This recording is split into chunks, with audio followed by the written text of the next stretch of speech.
আমার স্বামী এক মর্মান্তিক দুর্ঘটনায় পৃথিবী ছেড়ে চলে যাওয়ার পর আমি ভীষণ একা হয়ে পড়ি।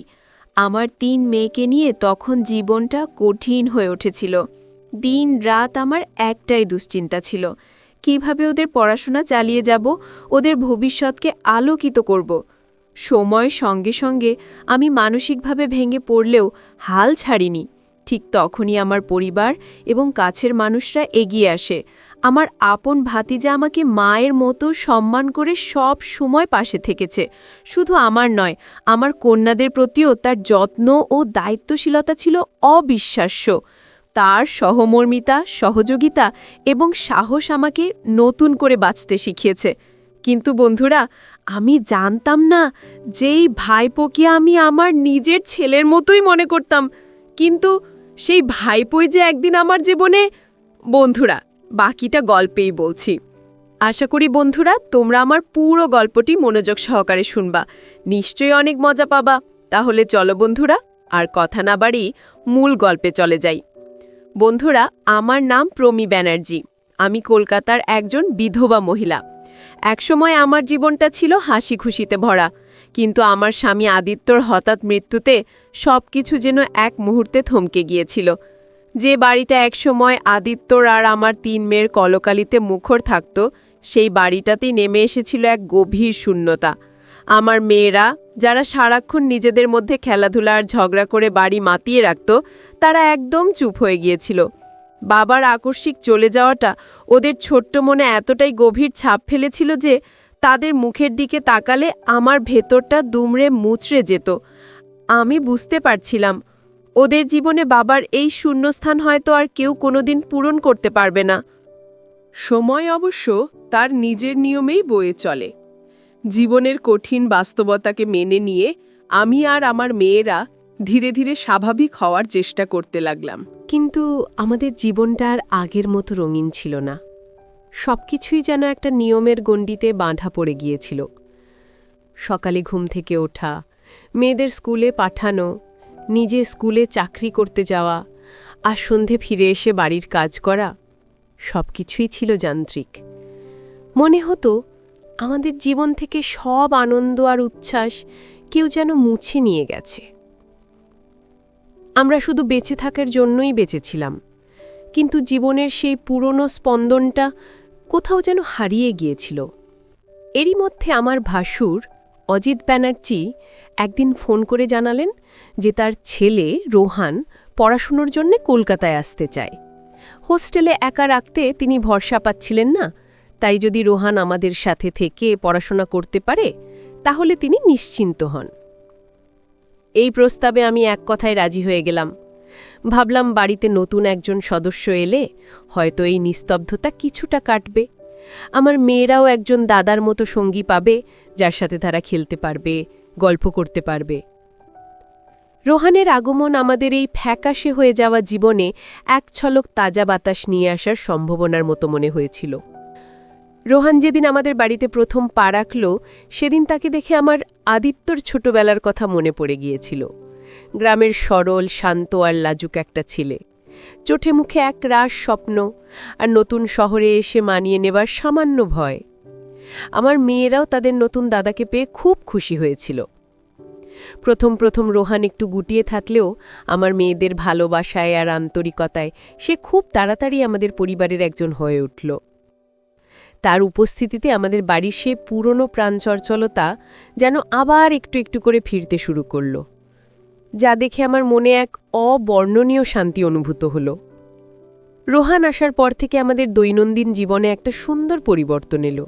সে শুধু নিজের পড়াশুনো নিয়েই ব্যস্ত থাকত না, বাড়ির ছোটখাটো অনেক কাজেও আমাকে সাহায্য করত। বাজার থেকে জিনিসপত্র আনা, মেয়েদের পড়াশুনোয় সাহায্য করা, এমনকি মাঝে মাঝে আমার সাথে বসে আমার স্কুলের কাজকর্মেও সঙ্গ দিত। তার মতো একজন দায়িত্বশীল ছেলেকে পেয়ে আমার কাঁধের ওপর থেকে অনেকখানি ভার যেন নেমে গিয়েছিল।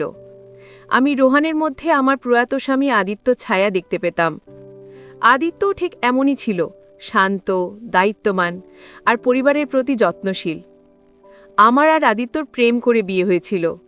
আদিত্য পড়াশোনার জন্য গ্রাম থেকে শহরে এসেছিল এবং হস্টেলে থেকেই পড়াশোনা করত। সেই সূত্রেই আমাদের পরিচয়, বন্ধুত্ব এবং তারপর ভালোবাসা। 5 বছরের সম্পর্কের পর আমরা যখন বিয়ের সিদ্ধান্ত নিই তখন দুই পরিবারই খুব আনন্দের সাথে তা মেনে নিয়েছিল। বিয়ের পর আদিত্যের সাথে কাটানো 9টা বছর ছিল আমার জীবনের শ্রেষ্ঠ সময়। আমাদের 3 মেয়ের জন্মের পর আমাদের সংসারটা আনন্দে ভরে উঠেছিল, কিন্তু ভাগ্য হয়তো আমাদের সুখ বেশিদিন সহ্য করতে পারল না। এক সকালে আদিত্য হাসি মুখে অফিসে বেরিয়েছিল, কিন্তু তার আর বাড়ি ফেরা হয়নি। আদিত্য মৃত্যুর পর আমি সম্পূর্ণ একা হয়ে গিয়েছিলাম। মেয়েদের মুখের দিকে তাকিয়ে বাঁচার শক্তি খুঁজে পেতাম। আমি সিদ্ধান্ত নিয়েছিলাম যে আমি আর বিয়ে করব না, কারণ আমি চাইনি আমার মেয়েদের জীবনে সৎবাবার ছায়া পড়ুক। একাই মেয়েদের মানুষ করার কঠিন দায়িত্ব আমি নিজের কাঁধে তুলে নিয়েছিলাম। একটা স্কুলে চাকরি জোগাড় করে আমি নিজের পায়ে দাঁড়ানোর লড়াই শুরু করি। সেই কঠিন সময় রোহানের আগমন আমার জন্য ছিল ঈশ্বরের আশীর্বাদের মতো। সে শুধু আমার ভাইপো ছিল না, আমার অবলম্বন হয়ে উঠেছিল। দেখতে দেখতে কয়েক মাস কেটে গেল। রোহান এখন আমাদের পরিবারের একজন অপরিহার্য সদস্য। আমার মেয়েরা তাদের দাদাকে ছাড়া এক মুহূর্তেও ভাবতে পারে না। রোহানও ওদেরকে নিজের বোনের মতোই ভালোবাসে। স্কুল থেকে ফিরে মেয়েরা সারাক্ষণ রোহানের সাথেই থাকত। পড়াশোনা, খেলাধুলা, গল্প সব কিছুতেই তাদের সঙ্গে ছিল রোহান। আমিও রোহানকে নিজের ছেলের মতোই স্নেহ করতাম। অজিতদাকে আমি কথা দিয়েছিলাম যে রোহানের কোনো অসুবিধা আমি হতে দেব না, আর আমি আমার সে কথা রাখার জন্য সবসময় চেষ্টা করতাম। রোহান আমাদের বাড়িতে আসার পর প্রায় 3-4 মাস কেটে গেছে। এই সময়ের মধ্যে সে আমাদের পরিবারের সাথে পুরোপুরি মিশে গিয়েছিল। আমার মেয়েরা, বিশেষ করে ছোট মেয়েটা, রোহানকে ছাড়া কিছুই বুঝত না। কলেজ থেকে ফেরার সাথে সাথে সে রোহানের সাথে খেলতে বসত, আর রোহানও হাসি মুখে তার সব আবদার পূরণ করত। ওদের এই নির্মল আনন্দ দেখে আমার মনটা ভরে যেত। রোহান আসার পর থেকে আমার মেয়েদের পড়াশোনারও অনেক উন্নতি হয়েছিল। আগে যেখানে স্কুল থেকে ওদের নামে প্রায় অভিযোগ আসত, এখন সেখানে ওদের পরীক্ষার ফল দেখে শিক্ষকেরাও প্রশংসা করতেন। আমি নিশ্চিন্ত হয়েছিলাম যে রোহান ওদের পড়াশোনার দায়িত্ব খুব ভালোভাবে পালন করছে। আমাদের দিনগুলো একটা সুন্দর ছন্দে চলছিল।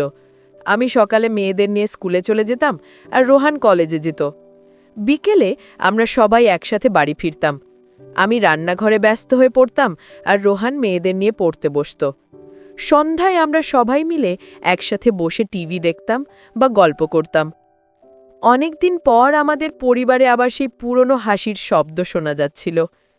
রোহানের মতো একজন শান্ত ও ভদ্র ছেলে পেয়ে আমি মনে মনে ঈশ্বরকে ধন্যবাদ জানাতাম। ও আমার সামনে কখনো মাথা তুলে কথা বলতো না, যা দেখে আমি ভাবতাম ওর বাবা মা ওকে কত ভালো শিক্ষা দিয়েছে। কিন্তু গত কয়েক সপ্তাহ ধরে আমি রোহানের মধ্যে কিছু পরিবর্তন লক্ষ্য করছিলাম। যে ছেলেটা কলেজ থেকে ফেরেই মেয়েদের সাথে খেলাধুলায় মেতে উঠত, সে এখন প্রায় নিজের ঘরে চুপচাপ বসে থাকত। বেশিরভাগ সময় সে তার ল্যাপটপ বা মোবাইল নিয়ে ব্যস্ত থাকত। আমি প্রথমে ভেবেছিলাম হয়তো কলেজের পড়াশোনার চাপ বেড়েছে, তাই ও একটু বেশি সময় নিজের জন্য নিচ্ছে। কিন্তু ওর আচরণে একটা চাপা অস্থিরতাও আমি লক্ষ্য করছিলাম, যা আমার মনকে কিছুটা হলেও চিন্তিত করে তুলেছিল। ও এখন আর আগের মতো আমাদের সাথে বসে টিভি দেখত না বা গল্প করত না। রাতের খাবারটাও তাই নিজের ঘরে নিয়ে গিয়ে খেত।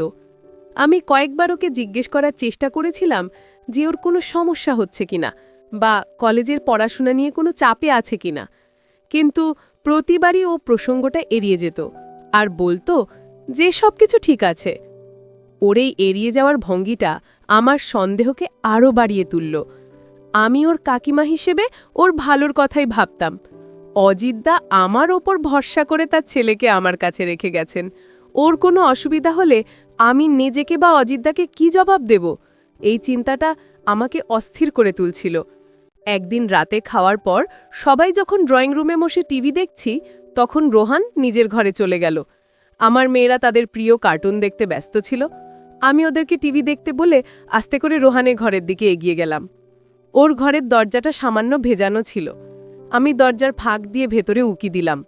আমি দেখলাম রোহান তার ল্যাপটপের দিকে একদৃষ্টে তাকিয়ে আছে এবং খুব চিন্তিত মুখে কি যেন দেখছে। ওর মুখে রাজ্যের দুশ্চিন্তার ছাপ, যা আমি আগে কখনো দেখিনি। আমি বুঝতে পারছিলাম না আমার কি করা উচিত। ওর ব্যক্তিগত পরিসরে এভাবে উকি দেওয়াটা ঠিক হচ্ছে না জেনেও আমার মন মানছিল না। একজন অভিভাবক হিসেবে ওর প্রতি আমার একটা দায়িত্ব আছে।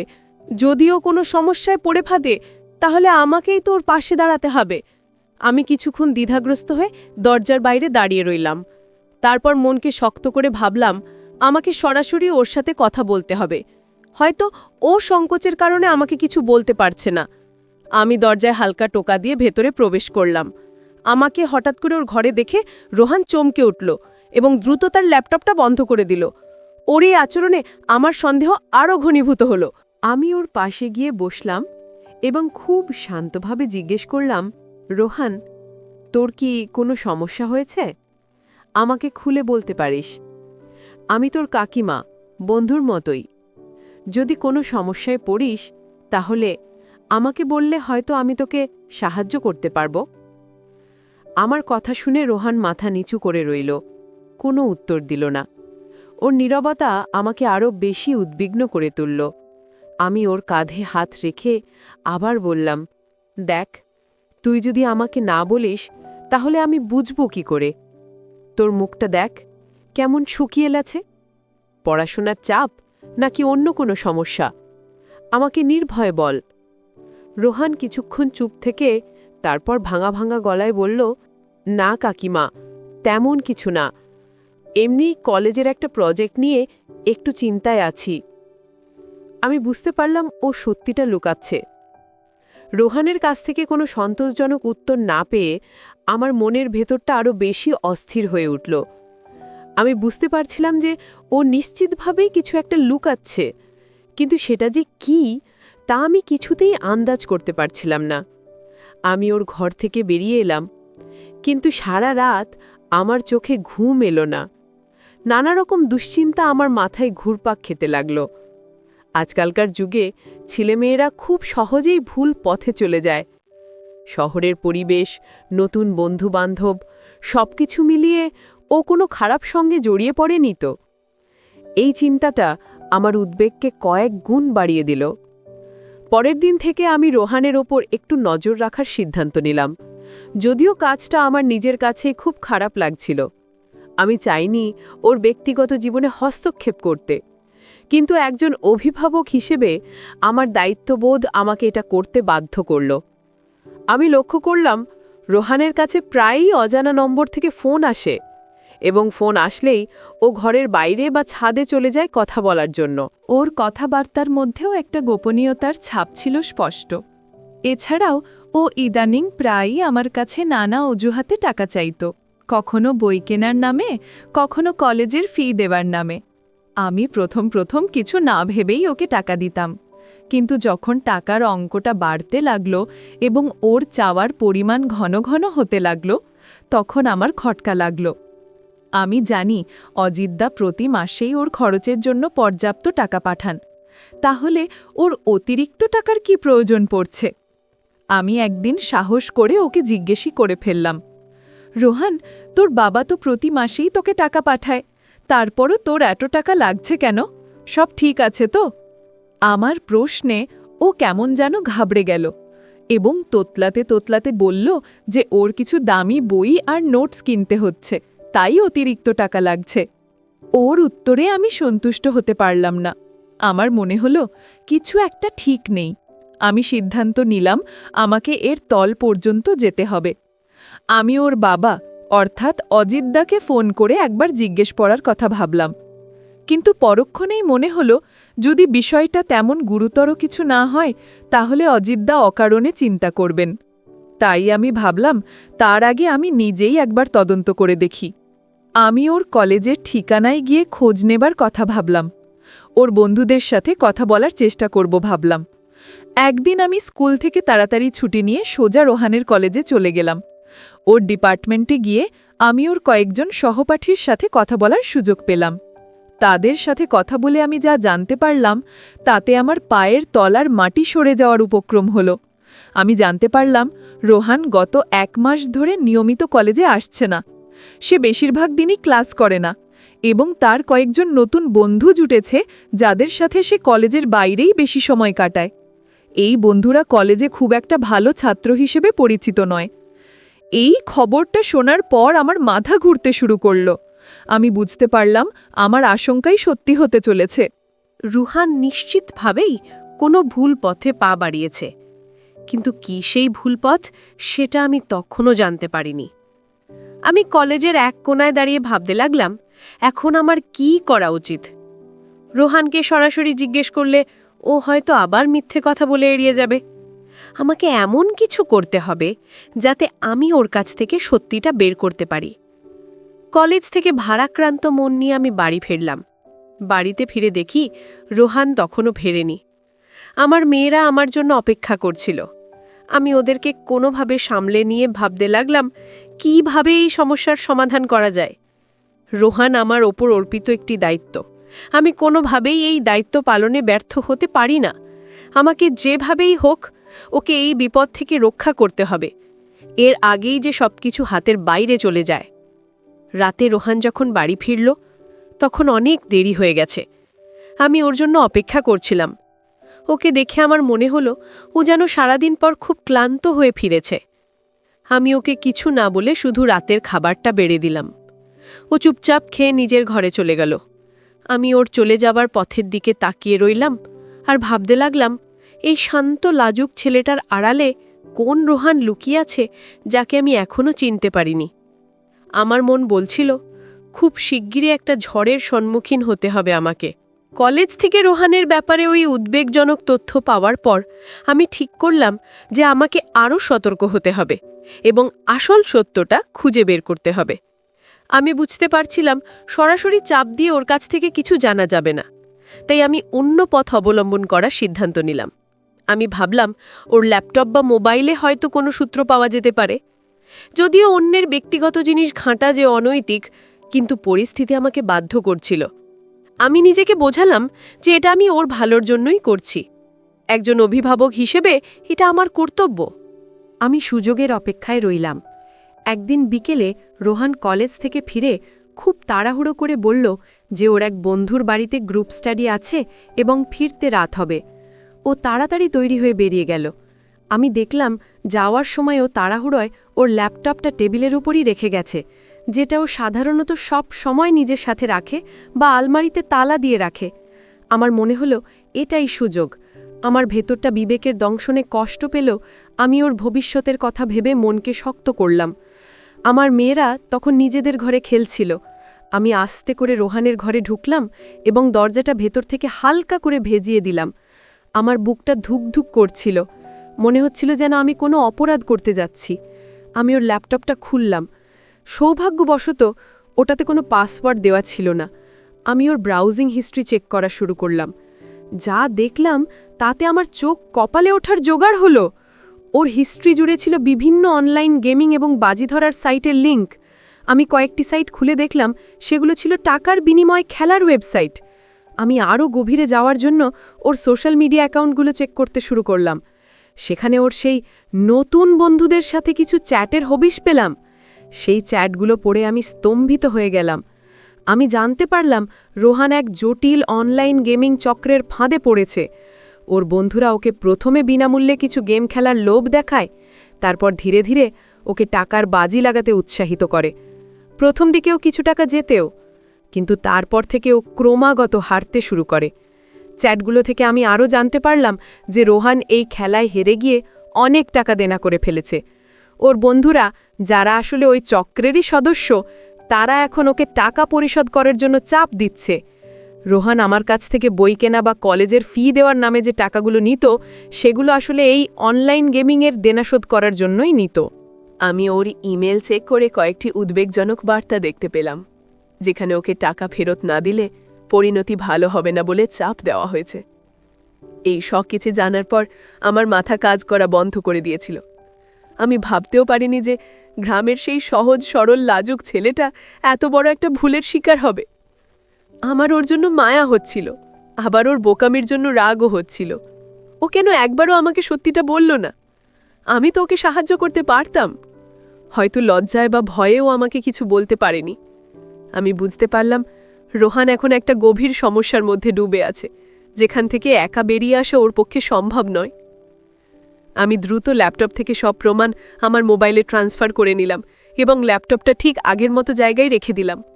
আমার মনে হচ্ছিল এই প্রমাণগুলো ছাড়া আমি রোহানকে সত্যিটা স্বীকার করাতে পারবো না। আমি যখন ওর ঘর থেকে বেরোচ্ছি তখন আমার হাত পা কাঁপছিল।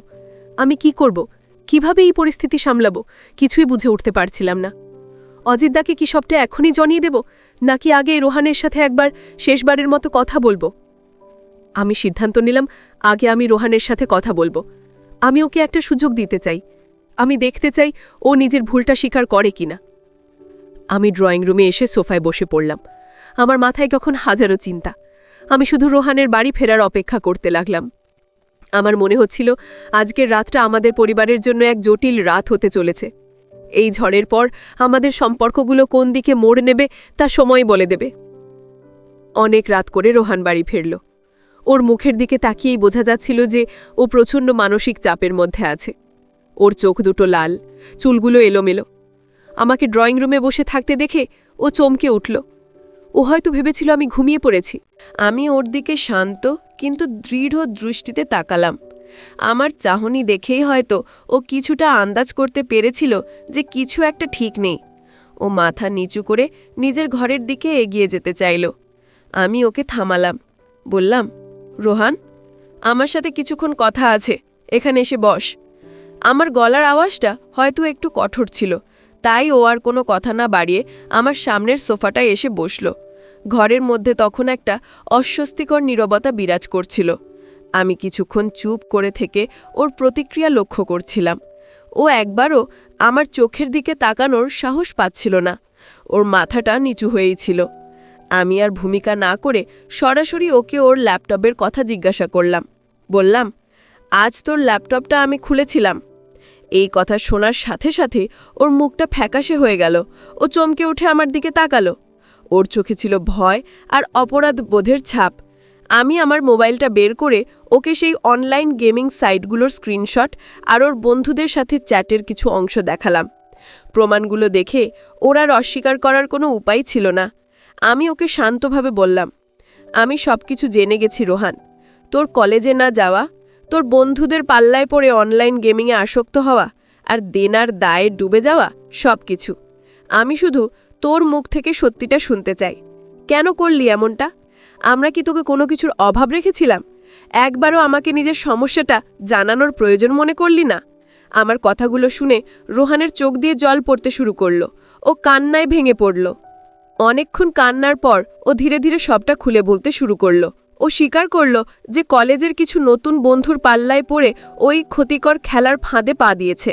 প্রথমে নাকি শুধু মজা করার জন্যই শুরু করেছিল। কয়েকবার অল্প টাকা জিতে ওর লোভ বেড়ে যায়। ও ভাবতে শুরু করে যে খুব সহজেই অনেক টাকা রোজগার করতে পারবে। কিন্তু তারপর থেকে ও হারতে শুরু করে। হারানো টাকা ফেরত পাওয়ার জন্য ও আরও বেশি টাকা লাগাতে থাকে এবং ধীরে ধীরে একটা বড় দেনার জালে জড়িয়ে পড়ে।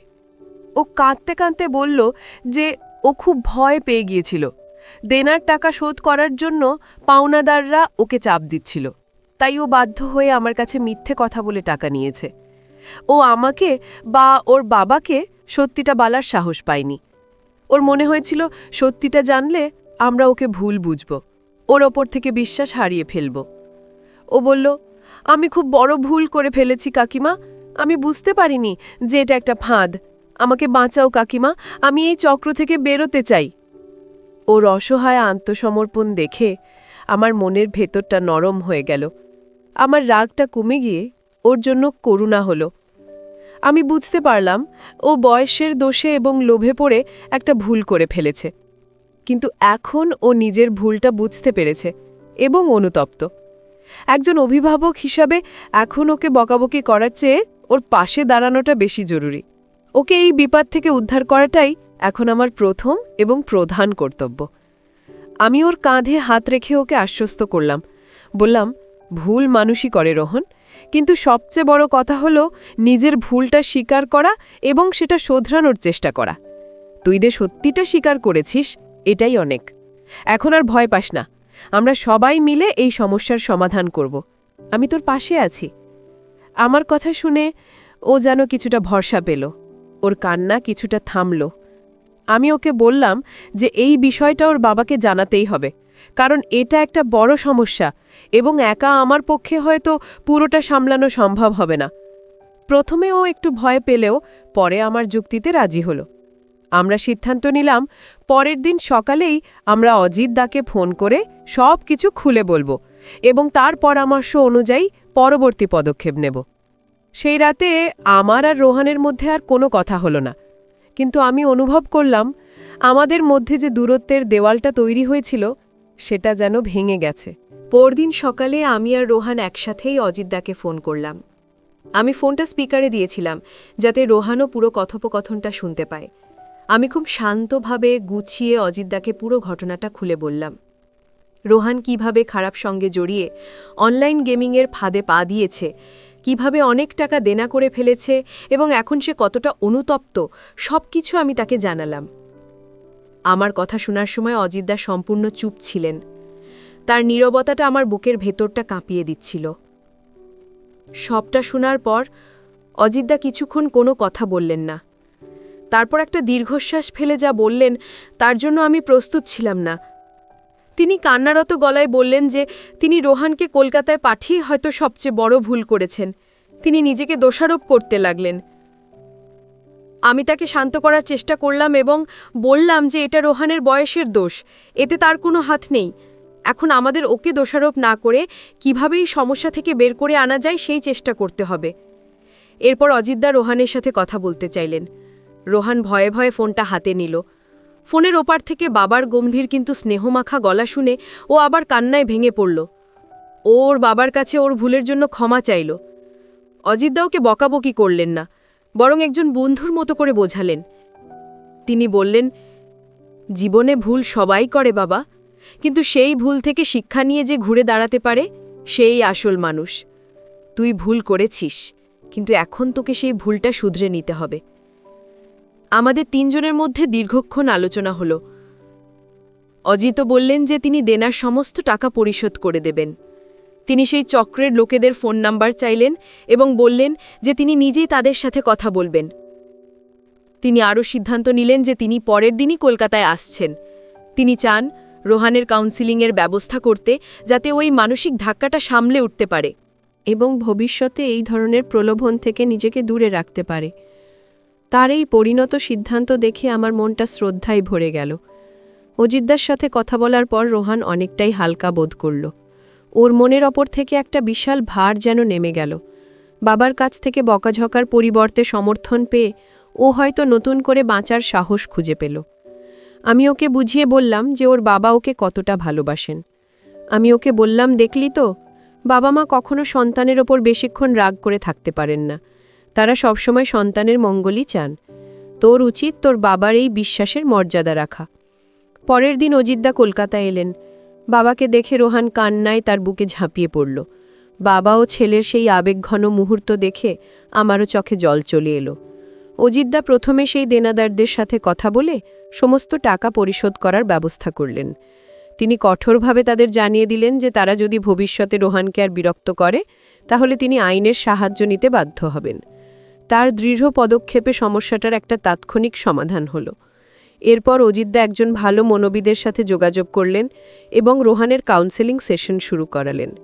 প্রথম কয়েকটি সেশনে আমি আর অজিতদাও ওর সাথে যেতাম। মনোবিদ আমাদের বোঝালেন যে এই ধরনের অনলাইন আসক্তি একটা মানসিক সমস্যার মতো। এর থেকে বেরিয়ে আসার জন্য ধৈর্য এবং পরিবারের সমর্থনের খুব প্রয়োজন। তিনি রোহানকে তার আত্মবিশ্বাস ফিরে পেতে এবং জীবনের লক্ষ্য নতুন করে স্থির করতে সাহায্য করলেন। অজিতদা কলকাতায় প্রায় 1 সপ্তাহ ছিলেন। এই 1 সপ্তাহে তিনি রোহানকে এক মুহূর্তের জন্যও একা ছাড়েননি। তিনি ওকে নিয়ে ঘুরতে যেতেন, ওর সাথে গল্প করতেন, ওর ভবিষ্যৎ পরিকল্পনা নিয়ে আলোচনা করতেন।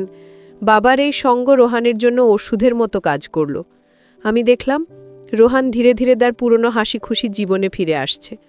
ওর মুখের সেই দুশ্চিন্তার ছাপটা কেটে গিয়ে সেখানে ফুটে উঠছে এক নতুন আত্মবিশ্বাস। আমার মনে হলো আমাদের সম্মিলিত প্রচেষ্টায় আমরা হয়তো একটা তরুণ জীবনকে নষ্ট হয়ে যাওয়ার হাত থেকে বাঁচাতে পারলাম। অজিতদা গ্রামে ফিরে যাওয়ার আগে আমাদের পরিবারের সকলের সাথে বসে দীর্ঘক্ষণ কথা বললেন।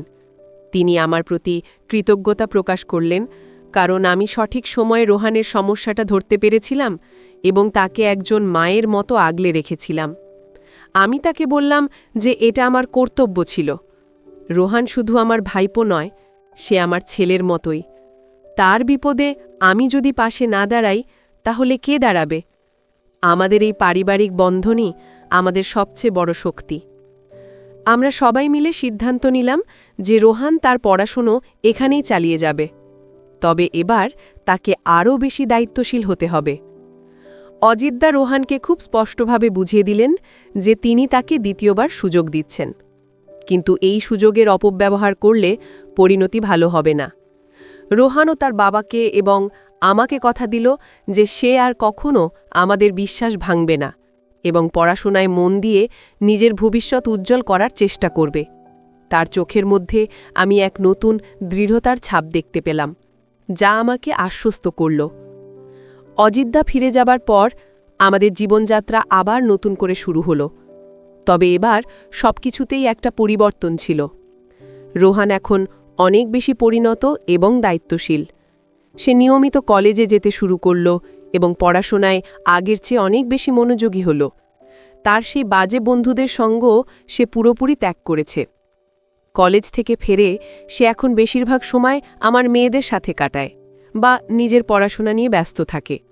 তার মধ্যে আসা এই ইতিবাচক পরিবর্তনটা দেখে আমার খুব ভালো লাগল। মনোবিদদের সাথে কাউন্সেলিং সেশনগুলো রোহানের ওপর খুব ভালো প্রভাব ফেলছিল। সে এখন নিজের আবেগ নিয়ন্ত্রণ করতে শিখেছে এবং যে কোনো সমস্যার মোকাবিলা করার জন্য মানসিক শক্তি অর্জন করেছে। সে বুঝতে পেরেছে যে জীবনে কোনো শর্টকাট রাস্তা নেই। সাফল্য অর্জন করতে হলে কঠোর পরিশ্রম এবং সততার কোনো বিকল্প হয় না। সে প্রায়ই আমার সাথে তার ভবিষ্যৎ পরিকল্পনা নিয়ে আলোচনা করত। তার স্বপ্নগুলো শুনে আমার মনটা গর্বে ভরে যেত।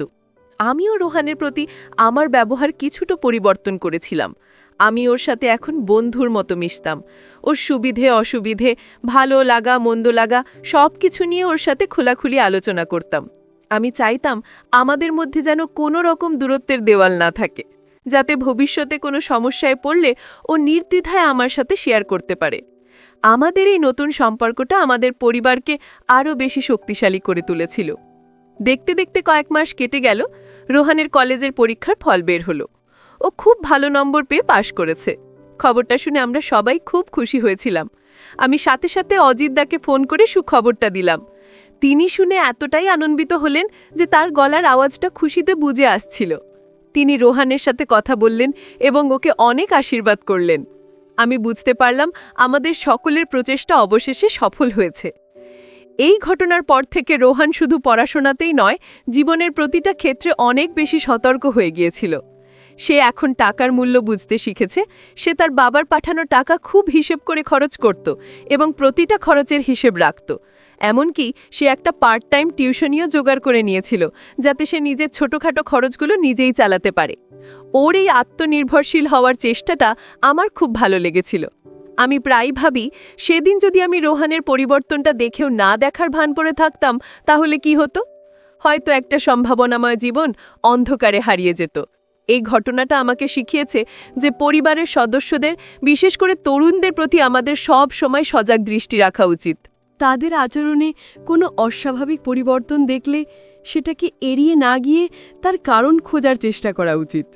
ভালোবাসা এবং সঠিক পথনির্দেশনাই পারে তাদের ভুল পথ থেকে ফিরিয়ে আনতে। সময় তার নিজের গতিতে বয়ে চলল। রোহান এখন কলেজের শেষ বর্ষের ছাত্র। গত 2 বছরে সে নিজেকে পুরোপুরি বদলে ফেলেছে। তার মধ্যে এখন আর সেই পুরনো দ্বিধাগ্রস্ত, ভুল পথে চালিত ছেলেটার কোনো চিহ্ন নেই। তার পরিবর্তে আমরা দেখতে পাই একজন আত্মবিশ্বাসী, পরিশ্রমী এবং দায়িত্ববান যুবককে, যে নিজের ভবিষ্যৎ নিয়ে খুব সচেতন। সে তার পড়াশোনায় এতটাই ভালো ফল করেছে যে কলেজের শিক্ষকরাও তার প্রশংসায় পঞ্চমুখ। সে ঠিক করেছে পড়াশোনা শেষ করে সে একজন ভালো ইঞ্জিনিয়ার হবে এবং তার বাবাও আমাদের সকলের মুখ উজ্জ্বল করবে। আমার মেয়েদের সাথে রোহানের সম্পর্কটা এখন আরও গভীর হয়েছে।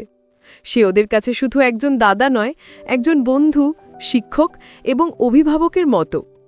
মেয়েরা যে কোনো সমস্যায় পড়লে আমার আগে রোহানের কাছেই ছুটে যায় এবং রোহানও খুব সুন্দরভাবে তাদের সব সমস্যার সমাধান করে দেয়। তাদের এই সুন্দর সম্পর্কটা দেখে আমার মনটা শান্তিতে ভরে যায়। আমি জানি আমি না থাকলেও রোহান আমার মেয়েদের খেয়াল রাখবে, তাদের সঠিক পথে চালিত করবে। সেই কঠিন সময়টা পার করে আসার পর আমাদের পরিবারের বন্ধনটা আরও অনেক বেশি মজবুত হয়েছে। আমরা শিখেছি যে পরিবারের সদস্যরা একে অপরের পাশে থাকলে যে কোনো কঠিন পরিস্থিতি মোকাবেলা করা সম্ভব। আমরা এখন একে অপরের সাথে সবকিছু শেয়ার করি। আমাদের বাড়িতে এখন আর কোনো গোপনীয়তার স্থান নেই। এই স্বচ্ছতাই আমাদের সম্পর্কের ভিত্তি, যা আমাদের সকলকে এক সূত্রে বেঁধে রেখেছে।